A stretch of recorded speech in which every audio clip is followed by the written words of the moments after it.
Community পোস্টটা দেখে আমি নিজেই শকড হয়ে গেছি। আর উনি পোস্ট করার 9 ঘন্টা পরে আমি গিয়া ওনার পোস্টটা দেখতে পারছি। তার মানে বুঝেন আমি কখন দেখছি। তো যাই হোক, আমিও এই পোস্টটা দেখার পরে আমি ভাবলাম যে মনে হয় বাপ্পির মতো ফটকামি করতেছে না। আমি মানে একটু ওই কি বলবো, হয়ে গেছি। আমি এটার জন্য প্রস্তুত ছিলাম না, এই জিনিসগুলোর জন্য প্রস্তুত ছিলাম না। আর আমি কখনোই কোনো কিছু যে কোনো খবর হোক আমি ওইটা সহজে সরাসরিভাবে নিতে পারি না। আমার প্যানিক হয়, আমার অনেক ভয় লাগে, অস্থিরতা কাজ করে। তো আমার ফ্যামিলিতে যে কোনো ধরনের কোনো কিছু হোক না কেন, সেই জিনিসগুলো আমারে আস্তে ধীরে জানানো হয়। হোক সেটা কোনো ডাক্তারের রিপোর্ট, হোক সেটা কোনো পরীক্ষার রেজাল্ট, হোক যেটা পারিবারিক কোনো বিষয় ঝামেলাযুক্ত, এগুলা যখনই কোনো কিছু হয় তাহলে যদি আমারে জানানোর মনে করে খুব আস্তে ধীরে জানায়। আর আমি নিজে থেকেই না করে দিছি যে আমার কোনো ঝামেলার মধ্যে কেউ ডাকবা না, আমি ঝামেলা পছন্দ করি না। হ্যাঁ, এটা হচ্ছে আমার কথা। কিন্তু যখন আমি এটা দেখছি, মানে পোস্টটা দেখছি, তখন আমার কাছে একটু শকড। হ্যাঁ, মানুষ মরণশীল, আমি সেটা জানি। প্রত্যেকটা মানুষকে মৃত্যুর স্বাদ ভোগ করতে হবে, এটাও জানি। কিন্তু এইভাবে হঠাৎ কইরা যাওয়াটা আসলে এটা কেউই মানতে পারে না, বিশেষ করে একজন ভালো মানুষের। যতদূর পর্যন্ত দেখছি, কয়েকটা ভিডিওতে দেখছি খুব ভালো। তো আপনারা হয়তো অনেকে গেস করতে পারছেন, অনেকে গেস করতে পারেন নাই। তো আমি বলে দিচ্ছি যে মরিয়মের আপন দাদি সিনি মারা গেছে গতকালকের রাতে, মেবি মনে হয়। তো ইন্না লিল্লাহি ওয়া ইন্না ইলাইহি রাজিউন। আপনারা মরহুমার জন্য দোয়া করবেন যাতে আল্লাহ পাক ওনাকে বেহেশত নসিব করেন, আর ওনার সমস্ত গুনাহ আল্লাহ জানি মাফ করে দেয়। যাই হোক, চলেন আমাদের আজকের ভিডিওটা আমি শুরু করি। তো আমি শুরুতে যেই ফুটেজটা দিছি, যেই ভিডিওটা আমি দিছি, আসলে আমি বললামই তো যে আমি এই ভিডিওটা আমি এরকমভাবে দিতে চাই নাই। আমি ছিলাম না, আমি রেডিও ছিলাম না। এই ভিডিওটা আমার কাছে ছিল। আমি 2 দিন আগে এই ভিডিওটা আমি ডিলিট করে দিছিলাম, আমার থেকে গ্যালারি থেকে আমি ডিলিট করে দিছিলাম যে আমি সময় পাচ্ছি না, আর আমার মোবাইলের গ্যালারি ফুল হয়ে গেছে অন্যান্য দরকারি ডকুমেন্ট বলেন বা যে কোনো কিছু বলেন, আমার মোবাইলে আর কি করতেছিল না। তো যেই কারণে আমি এই ভিডিওটা আমি ডিলিট করে দিছি। আমি ভাবছিলাম যে আমি কোনো একটা সময় এটা নিয়ে একটা ভিডিও দিব, ভালো একটা ভিডিও দিব। আর আমারও ঈদের পর থেকে সময় হচ্ছে না, নিজেরও কিছু পারিবারিক সমস্যা আছে বা ব্যক্তিগত কিছু ঝামেলা আছে, এর জন্য গিয়ে আবার ওইটা মনে করে না সংসারের মনে হয় জামাই বউ পিটাপিটি করছি ওইটা বা অন্য কোনো কিছু, ওইটাও না, নিজের আর কি। তো যাই হোক, আমি আসলে এটা করি নাই। তো এটা মনে করে আমি ভিডিওগুলো ডিলিট করে দিছি। দেওয়ার পরে আজকে হঠাৎ করে যখন আমার মেসেজ আসছে আর আমি ওইটা দেখছি, আমার এরকম বলতেছিল যে এই ভিডিওটাই যাতে আমি দেই। এখন কথা হচ্ছে গিয়ে যে অনেকের ভিতরে কষ্ট লাগতে পারে বা অনেকে আফসোস করতে পারেন যে তার মুখটা কেন দেখাইছি। দেখেন, তার মুখটা আমার দেখানোর কোনো ইচ্ছা ছিল না। কয়েকটা মিনিটের জন্যই আমি ভিডিওটা রাখবো, এরপরে গিয়ে আমি আমার সুবিধা মতো আমি ভিডিওটা করে দেবনি, সমস্যা নাই, এডিট করে দেবনি। তো যেটা হইতেছে, তার ভিতরে একটা আক্ষেপ ছিল যে তার এত সুন্দর একটা ফুটফুটা নাতি, সে নাতনিটারে সে আদর যত্ন করে বড় করতে পারে নাই। আমি মনে করি যে যদি মরিয়ম ইনার থাকতো, ইনার আন্ডারে থাকতো, মানে মরিয়মের দাদির আন্ডারে থাকতো, হয়তো মরিয়মের ফিউচারটা ভালো হইতো। যেহেতু মরিয়ম এখন যাদের আন্ডারে আছে সেখানে যে খুব ভালো হবে তেমনটা না। আমি গ্যারান্টিও দিব না যে মরিয়ম ওইখানে ভালো হবে বা মরিয়মের ওইখানে ভালো হোক, আমি এটাও চাই না। সত্যি কথা, এটাও চাই না। কেন চাই না জানেন? কারণ ওই সমস্ত কুত্তার জাতেদের কাছে ভালো কোনো কিছু কখনোই আশা করা যায় না, এর জন্য করি না। যাই হোক, আমার খুব বিরক্ত লাগতেছে না, কষ্ট লাগতেছে না, কি লাগতেছে, সব কিছু মানে আমার একসাথে হয়েছে। আসলে এই দিনটা ওনার দেখতে হইতো না। ওনার এই দিনটা দেখতে হইতো না।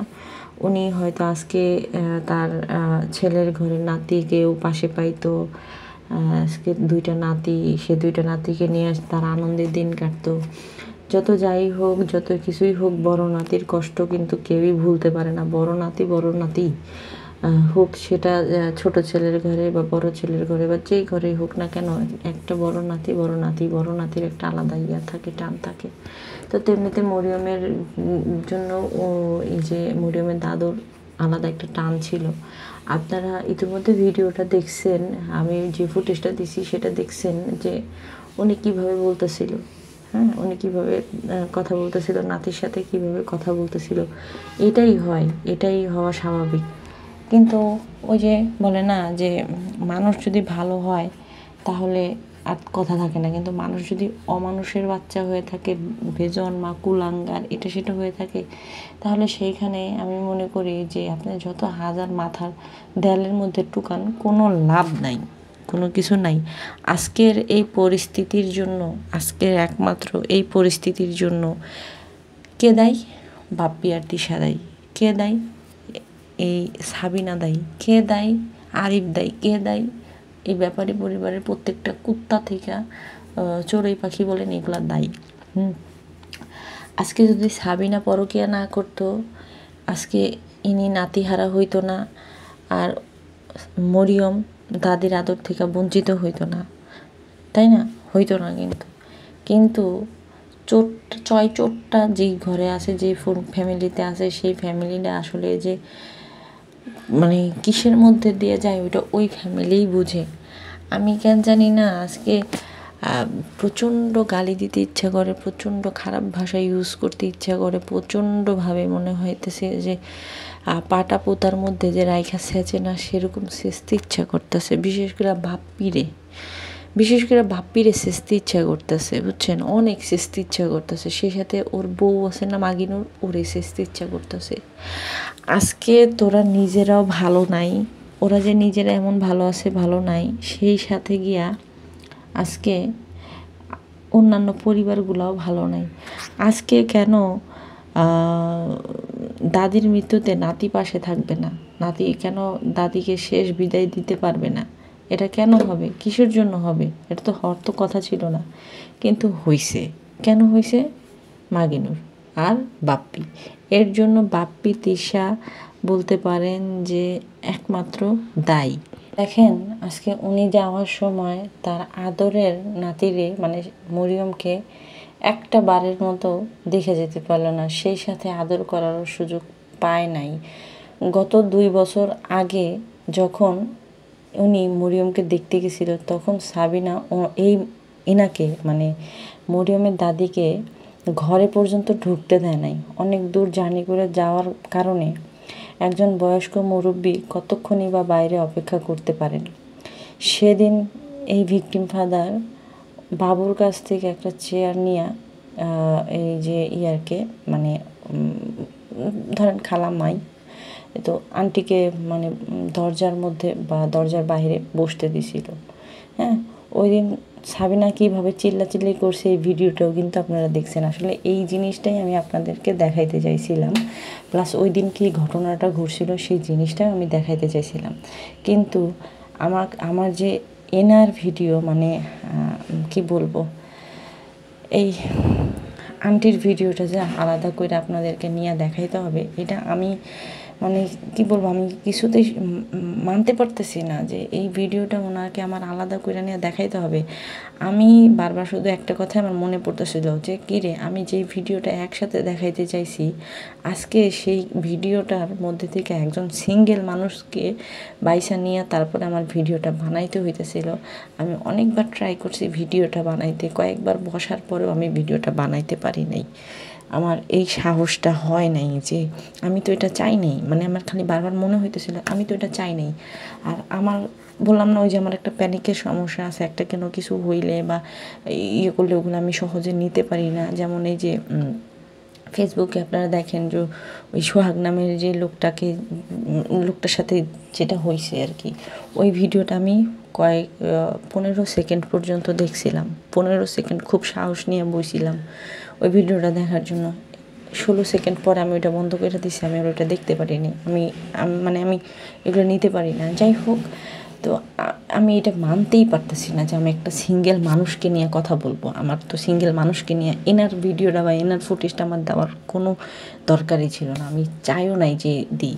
দেখেন এত চিল্লাপাল্লা হয়েছে, একজন মানুষের বাসায় যদি কি কোনো মানুষ যায়, হোক সেটা অনেক শত্রু বা মানে খুব খারাপ কাজ করছে, আমার বাসায় আপনারা আসেন, তখন কি আমি কি এরকম গরুর মতো চিল্লাচিল্লি করবো, বেয়াদবের মতো চিল্লাচিল্লি করব? যাই হোক, তারপরেও সে গিয়ে দরজার কাছে বসতে দিছে। আমার কাছে একটু ব্যাপারটারে কেমন ইয়া লাগছে। যাই হোক, নিজের নাতনির জন্য কষ্ট করছে।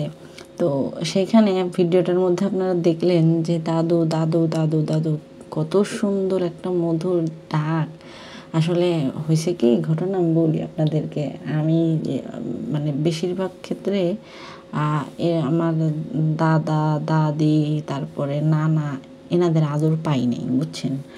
তো পাই নাই বলতে যে বাইচা আমার নানারে তো আমি দেখিনি। আমার নানা নাকি যুদ্ধের সময় মারা গেছে।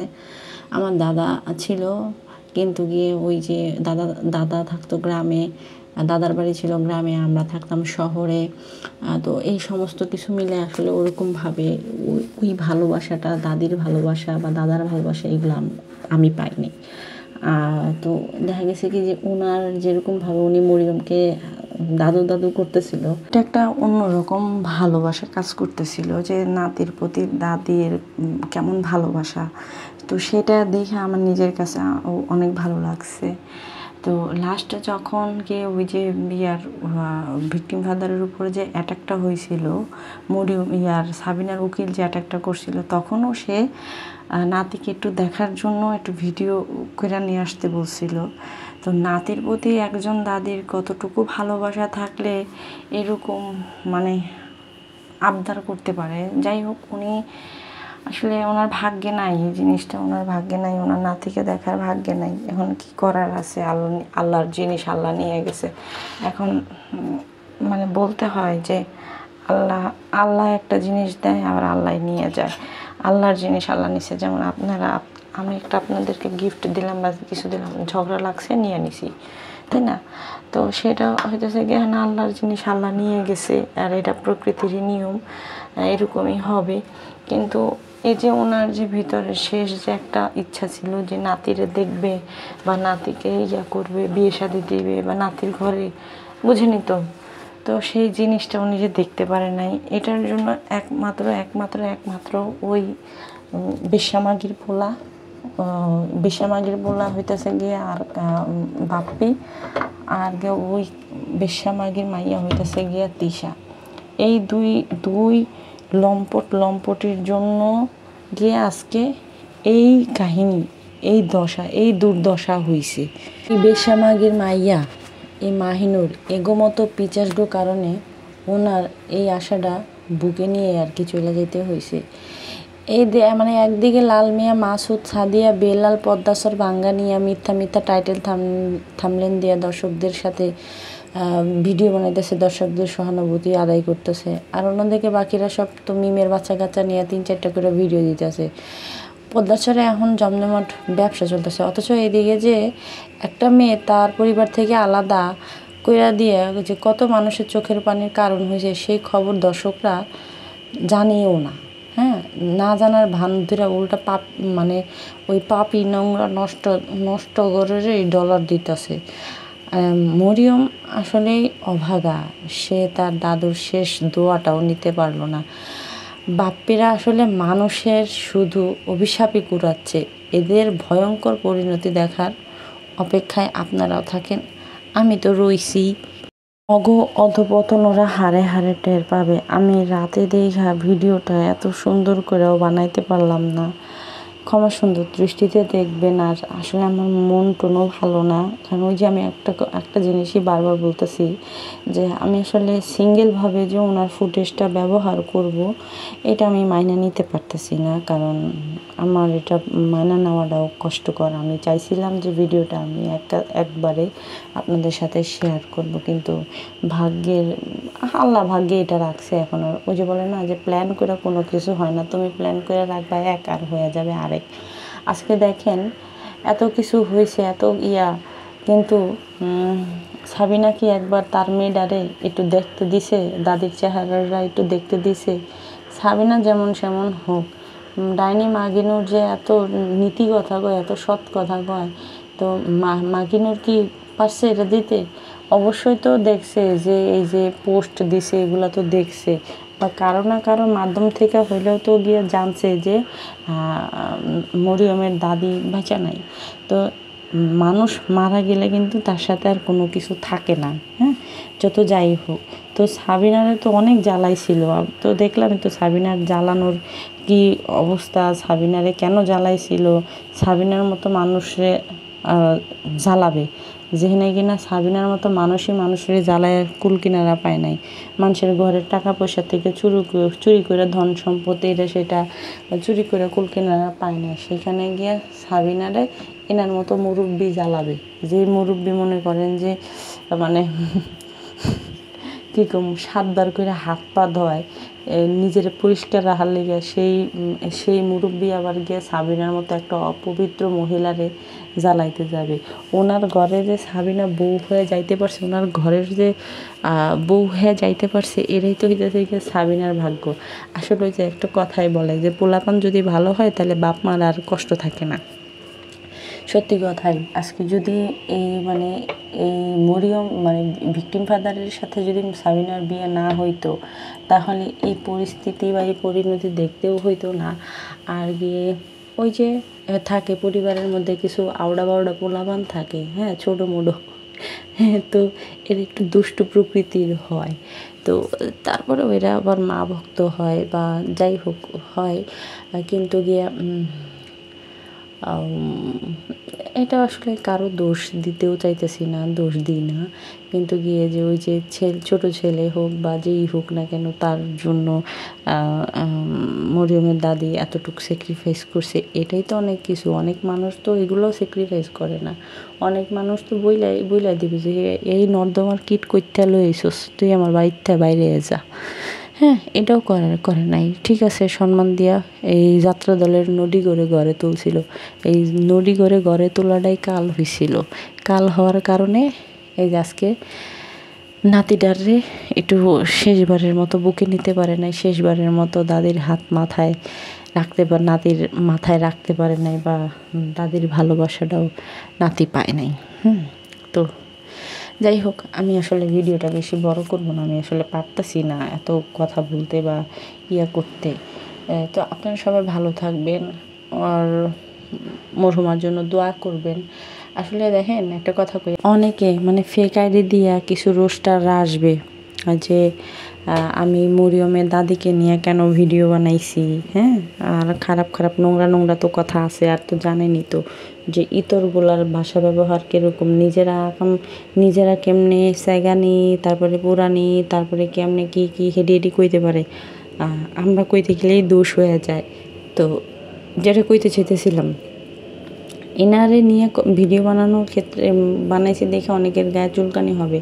তো আমি বইলা দিই, কেন ওনাকে নিয়ে ভিডিও বানাবো না, কিসের জন্য বানাবো না, ওনার সাথে আমার কি শত্রুতা আছে? আমি কি বাপ্পির মারে নিয়ে ভিডিও বানাই নাই?